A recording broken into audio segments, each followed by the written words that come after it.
Ok. Vamos estudar agora um outro elemento da física, que são os gases. Para entender melhor os gases, a gente vai ver como é que a matéria é formada. Observe, um corpo sólido, tá? Num corpo sólido, os átomos, eles estão colocados um junto do outro, agarradinho, e a força chamada de coesão entre os átomos desse corpo é muito forte, de tal forma que se eu quiser atravessar a mão numa estrutura sólida, eu não consigo, porque a força de coesão entre os átomos é muito grande. Isso acontece em um corpo sólido. Num corpo de água, um corpo no estado líquido, os átomos estão um pouco mais afastados um do outro e a força de coesão é mais fraca. Então, eu posso passar a mão através da água, afastando as moléculas, que eu consigo. Já na matéria, no estado gasoso, os átomos do gás estão ainda mais afastados. Então, a força de coesão, ela é muito fraca. De tal modo que, mesmo eu atravessando a mão no ar, que nosso oxigênio é um gás, mesmo atravessando a mão através do gás, do nosso oxigênio, eu não vou nem sentir, eu preciso fazer um grande movimento para poder sentir o atrito do gás com minha mão. Então, o gás é esse elemento aqui em que as moléculas estão mais afastadas, os átomos estão mais afastados. E os gases, eles são compostos moleculares que possuem algumas características importantes. Que características são essas? Veja só, a grande compressibilidade. O que é compressibilidade? Eu posso comprimir um gás. Imagina um recipiente que tenha 1 litro de gás. Eu posso pegar assim 1 litro e colocar num outro recipiente de 0,5 litros. E o gás ele vai preencher todo o recipiente de 1 litro. E ele também vai caber no recipiente de meio litro. Ele vai caber num outro recipiente de 250 ml. Vai sim. Eu posso colocar isso aqui no recipiente de 100 ml. Ou seja, a mesma quantidade de gás que tinha aqui, pode caber aqui, porque o gás é extremamente compressível, tá? A outra capacidade que o gás tem é de se expandir. Eu também posso pegar o gás que estava aqui, imagina que eu tenho 100 ml de um gás. Esse 100 ml de gás, aqui não é recipiente não, aqui é 100 ml de gás. Ele está preenchendo todo esse recipiente aqui. Se eu colocar ele aqui, 100 ml de gás, ele também vai ocupar todo o espaço de 1 litro. Isso porque o gás ele pode ser altamente expandível. Eu posso tanto comprimir como expandir o gás. Porque eles não têm volume fixo. Eles são miscíveis, eles se misturam entre si em qualquer proporção. E o movimento das moléculas, dos átomos de um gás, ele é contínuo. É um movimento elástico. Eles nunca vão parar. Se eu colocar aqui, hoje, um recipiente com gás, e daqui a 1 milhão de anos chegar, ele vai estar aqui do mesmo jeito, balançando as moléculas do mesmo jeito. As moléculas vão estar ajeitadas e elas nunca vão parar. Elas têm energia infinita. Um gás, seja ele qual for, ele tem 3 grandezas que medem ele, tá? A primeira grandeza é o volume. Um gás precisa da grandeza de volume, a grandeza de temperatura e a grandeza de pressão. Então essas 3 grandezas caracterizam o gás. E aí a gente vai definir cada uma delas. O que é o volume? O volume de um gás é o espaço que ele ocupa. O volume de um gás é o espaço que ele ocupa. A temperatura é o grau de agitação das moléculas. Então imagine que se esse gás aqui ele está a 20 graus Celsius e eu quiser aumentar a temperatura dele para 50 graus Celsius, isso significa que eu vou aumentar a agitação dele. Eu tenho uma agitação a 20 graus e tenho uma agitação maior a 50 graus. Mas se eu quiser baixar a agitação, eu baixo a temperatura dele para 10 graus. Quanto mais baixa a temperatura, menos a agitação das moléculas, ok? Então, quando trabalhamos com gases, a gente não usa a escala, a gente não usa essa escala aqui, ó, a gente usa a escala Kelvin, Assim, para transformar a temperatura na escala Celsius para a escala Kelvin, a gente usa a seguinte relação: temperatura Kelvin igual a temperatura Celsius mais 273. Isso significa que se eu estava trabalhando com gás a 20 graus e eu quero saber quanto isso é em Kelvin, a temperatura Kelvin vai ser igual a temperatura Celsius 20 mais a temperatura 273. Então significa que a temperatura Kelvin vai ser igual a 293 Kelvin. E a outra grandeza do gás é a pressão. A pressão é o resultado dos choques das moléculas de gás nas paredes do recipiente que eu contenho. Porque como essas moléculas aqui estão agitadas, elas vão estar se chocando contra as paredes do recipiente, e esse choque nas paredes do recipiente é que a gente chama de pressão. É o que acontece numa panela de pressão. Você coloca lá o seu feijão para cozinhar, liga o fogo, as moléculas vão estar agitadas contra as paredes da panela e a pressão vai sair pela válvula de alívio da panela, ok? E aí a gente passa a ver a parte de transformação gasosa.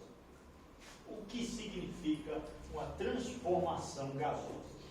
Eu falei para vocês, alunos do Sucesso Plus, que o gás trabalha com 3 grandezas, não foi? A primeira grandeza foi volume, que era o quê? O espaço ocupado pelo gás. A segunda grandeza foi a temperatura, que é o quê? O grau de agitação das moléculas. E a terceira era a pressão, que é o resultado de quê? Dos choques das moléculas nas paredes do recipiente. Tá ok? Então, imagine que eu estou trabalhando com gás e eu tenho uma alteração em qualquer uma dessas 3 grandezas. Tá? Eu chamo isso de transformação gasosa. Então, logo, uma transformação gasosa nada mais é do que uma situação em que o gás sofre uma variação em uma das 3 variáveis de estado, que são essas 3 aqui. Tá? Então, aí eu tenho 3 tipos de transformação. A transformação isotérmica, que é a transformação ligada à temperatura, isotérmica. É a primeira transformação gasosa. A segunda transformação é isobárica, ligada à pressão. E a terceira é a isocórica,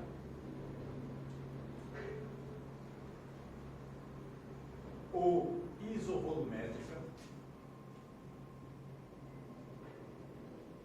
ligada a volume. São essas três transformações. E aí, cada transformação dessa tem uma característica diferente. A transformação isotérmica, essa palavra iso aqui, ó, observe que a palavra iso, todas as palavras, elas começam, todas as transformações começam com essa palavra aqui, ó, iso. Iso quer dizer igual.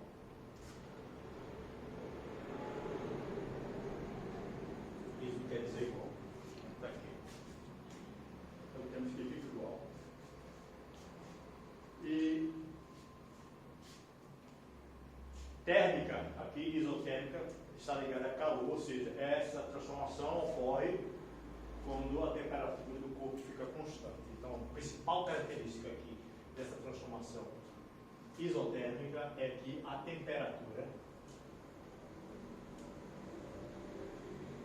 durante o processo de transformação, a temperatura fica constante. E existe uma equação para a gente calcular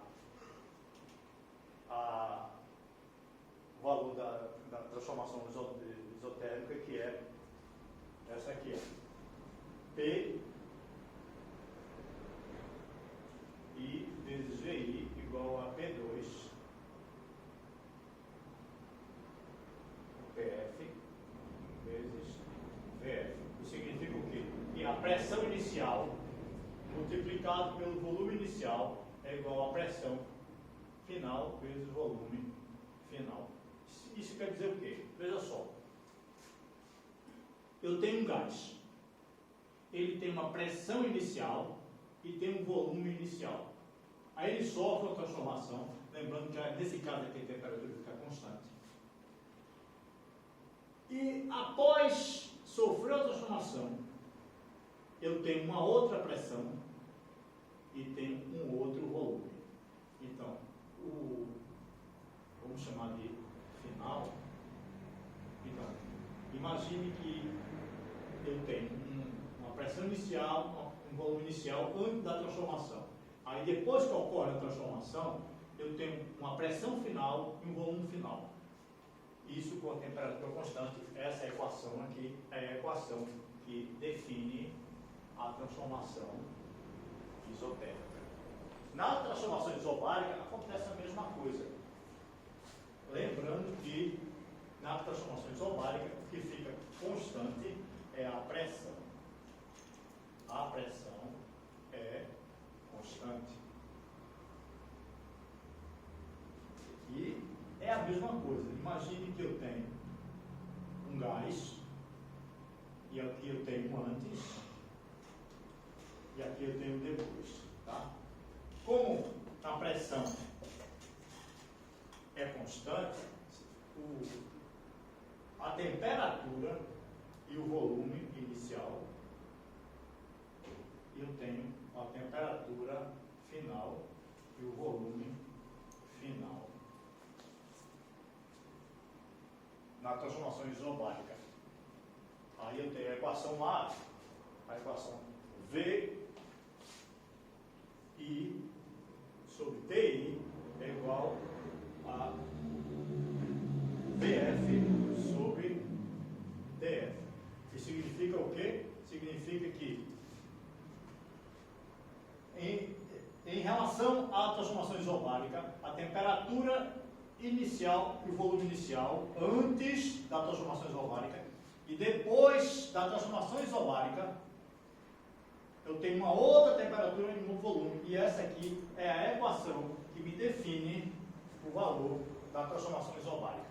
E por fim a gente tem a transformação isovolumétrica. Nesse caso aqui, o que fica constante é o volume. Da mesma forma que os outros, antes eu tinha o volume, eu tinha uma temperatura inicial e uma pressão inicial.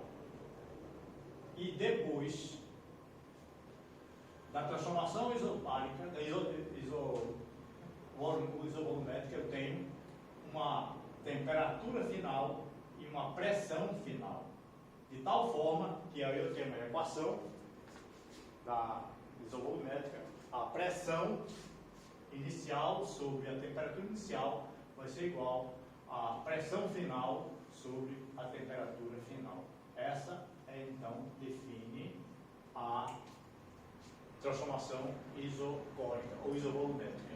Recapitulando, isotérmica, isocórica, isovolumétrica é quando a transformação ocorre com volume constante. Essa é a equação. A transformação isotérmica Quando a temperatura fica constante, essa é a equação. E a transformação isobárica, quando a pressão é constante, essa é a equação de trabalho.